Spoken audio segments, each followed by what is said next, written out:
Genesis 1. In the beginning, God created the heavens and the earth. Now the earth was formless and empty. Darkness was over the surface of the deep, and the Spirit of God was hovering over the waters. And God said, "Let there be light," and there was light. God saw that the light was good, and he separated the light from the darkness. God called the light day, and the darkness he called night. And there was evening, and there was morning, the first day. And God said, "Let there be a vault between the waters to separate water from water." So God made the vault, and separated the water under the vault from the water above it. And it was so. God called the vault sky. And there was evening, and there was morning, the second day. And God said, "Let the water under the sky be gathered to one place, and let dry ground appear." And it was so. God called the dry ground land, and the gathered waters he called seas. And God saw that it was good. Then God said, "Let the land produce vegetation, seed-bearing plants and trees on the land that bear fruit with seed in it, according to their various kinds." And it was so. The land produced vegetation, plants bearing seed according to their kinds, and trees bearing fruit with seed in it according to their kinds. And God saw that it was good. And there was evening, and there was morning the third day. And God said, "Let there be lights in the vault of the sky to separate the day from the night, and let them serve as signs to mark sacred times, and days and years, and let them be lights in the vault of the sky to give light on the earth." And it was so. God made two great lights, the greater light to govern the day, and the lesser light to govern the night. He also made the stars.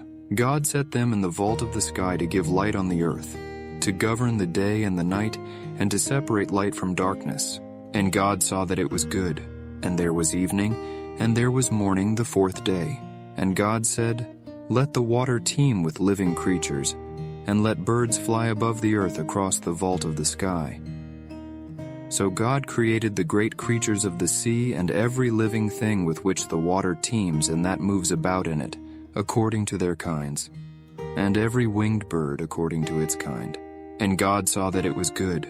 God blessed them and said, "Be fruitful and increase in number, and fill the water in the seas and let the birds increase on the earth." And there was evening, and there was morning, the fifth day. And God said, "Let the land produce living creatures according to their kinds, the livestock, the creatures that move along the ground, and the wild animals, each according to its kind." And it was so.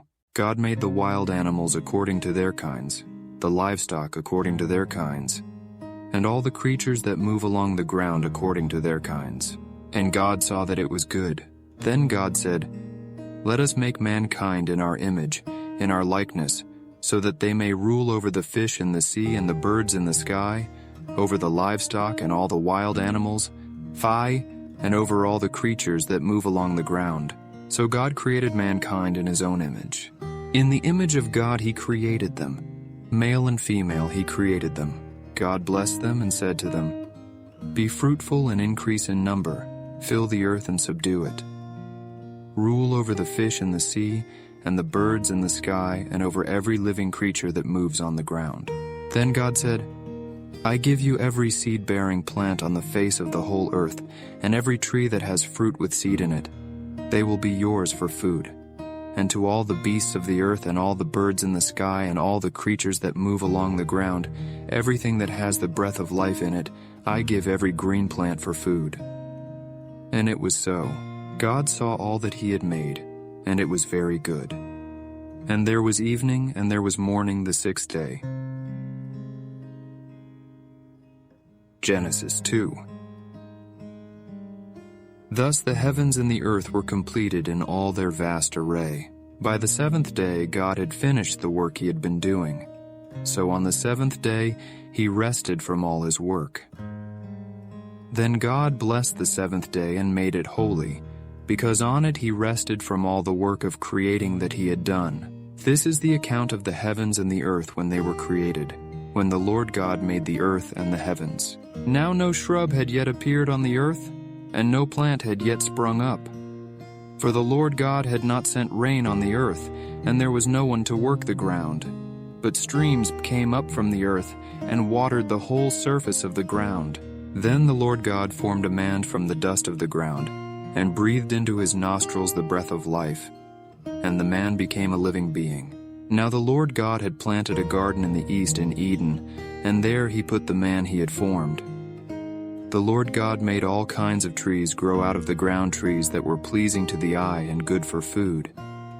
In the middle of the garden were the tree of life and the tree of the knowledge of good and evil.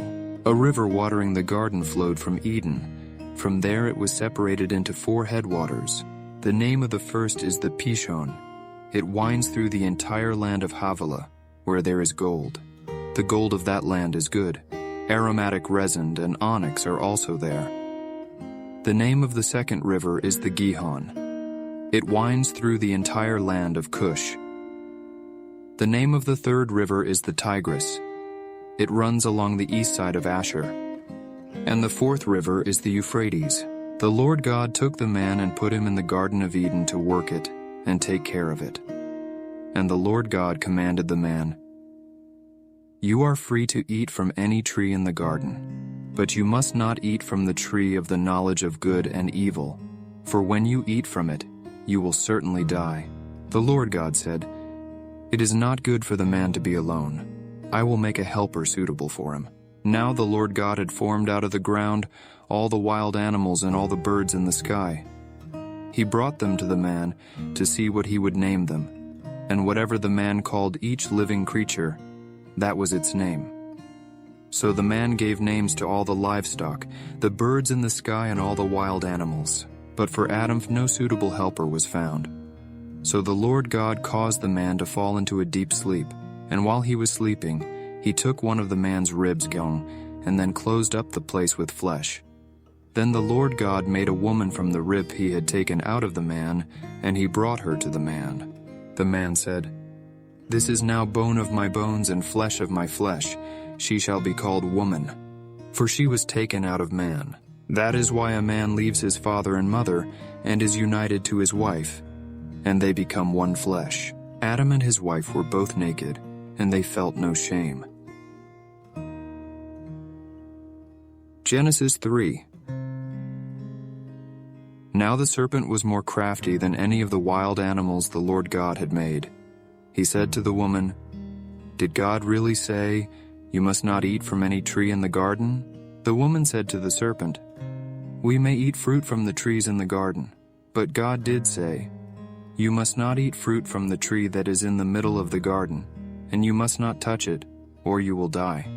"You will not certainly die," the serpent said to the woman, "for God knows that when you eat from it your eyes will be opened, and you will be like God, knowing good and evil."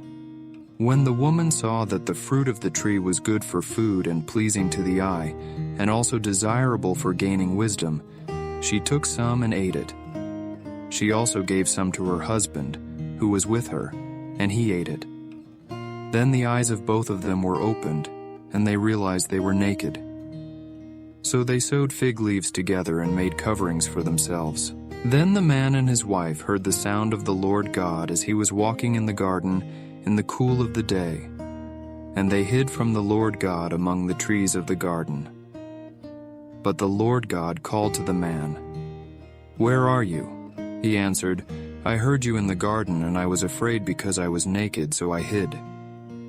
And he said, "Who told you that you were naked? Have you eaten from the tree that I commanded you not to eat from?"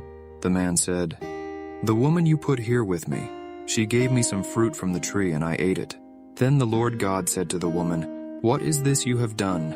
The woman said, "The serpent deceived me, and I ate." So the Lord God said to the serpent, "Because you have done this, cursed are you above all livestock and all wild animals. You will crawl on your belly, and you will eat dust all the days of your life, and I will put enmity between you and the woman, and between your offspring and hers. He will crush your head, and you will strike his heel." To the woman he said, "I will make your pains in childbearing very severe. With painful labor you will give birth to children. Your desire will be for your husband, and he will rule over you. To Adam he said, "Because you listened to your wife and ate fruit from the tree about which I commanded you, you must not eat from it. Cursed is the ground because of you. Through painful toil, you will eat food from it all the days of your life. It will produce thorns and thistles for you, and you will eat the plants of the field. By the sweat of your brow, you will eat your food, until you return to the ground, since from it you were taken. For dust you are, and to dust you will return." Adam named his wife Eve, just because she would become the mother of all the living. The Lord God made garments of skin for Adam and his wife, and clothed them. And the Lord God said, "The man has now become like one of us, knowing good and evil. He must not be allowed to reach out his hand and take also from the tree of life and eat and live forever." So the Lord God banished him from the Garden of Eden to work the ground from which he had been taken. After he drove the man out, he placed on the east sides of the Garden of Eden cherubim and a flaming sword flashing back and forth to guard the way to the tree of life.